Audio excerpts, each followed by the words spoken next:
force of lift and the force of thrust are always positive. And if the force of the lift is greater than the force of the gravity, then it will move up. And then if the force of the thrust is greater, then it will move forward, while if the force of the drag is greater, then it will stall. On to Zach.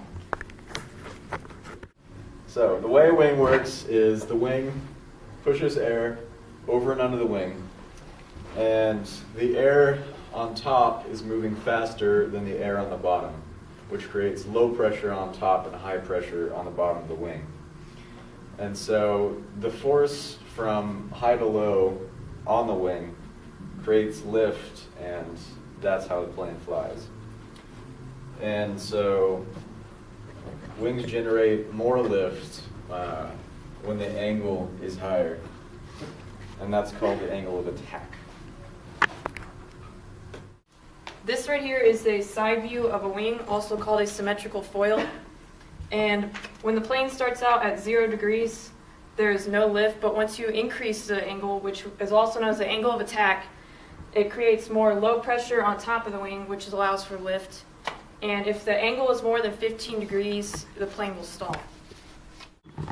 Okay, so when we're referring to the angle of attack, we have to keep in mind that we have to keep the angle at 15 degrees or lower, because when we have the degrees higher than 15, then we see the airflow still coming underneath. We also have it coming above, which is a good thing. However, we have too much air coming above, and it becomes disordered and turbulent and creates these eddies that are then then cause the flight pattern to malfunction, and we have stalling of the foil. Fast-moving fluids have low pressure, and slow-moving fluids have high pressure.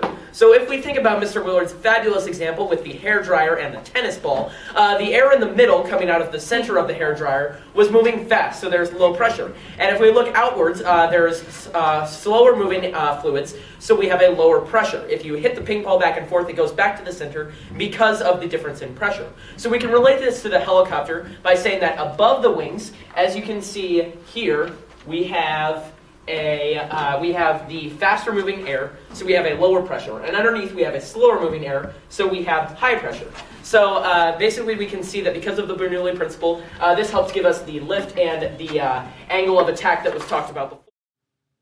So all of the information we have just learned is in regards to symmetrical foils, meaning that the top is shaped exactly like the bottom.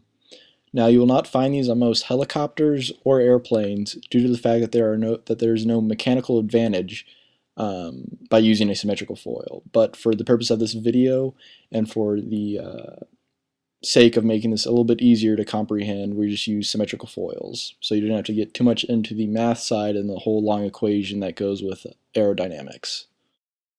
Alright, so the way this all ties into a drone is, first off, well, since we're not able to adjust the foils or the angle of attack, the blades on the drone are actually preset and held at a certain angle of attack, which I think is about 8 degrees, so it's constantly causing lift.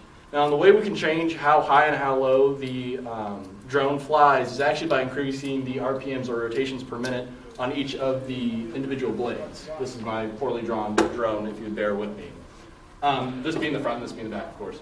So when we have all of them running at the same speed, it just hovers at a constant height. Whenever you increase the speed of the back ones, it'll propel itself forward because it's displaced in the back where there's more power in the back and less in the front, so it'll actually move the drone forward. Vice versa with the front. If you increase the front but decrease the back, it'll actually go backwards. And you can do all sorts of different maneuvers based on just changing the RPMs. So by increasing the RPMs on the sides, you will go sideways, etc. And these all relate back to force of thrust, force of lift, force of drag, and force of gravity.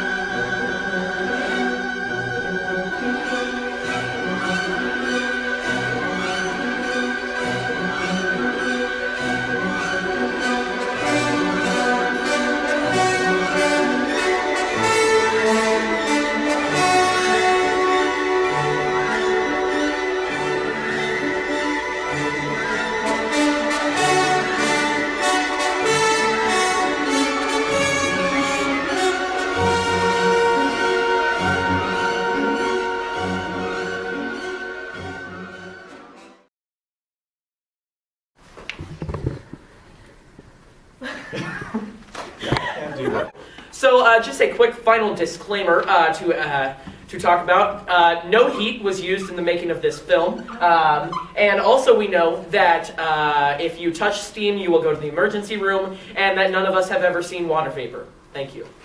Sorry.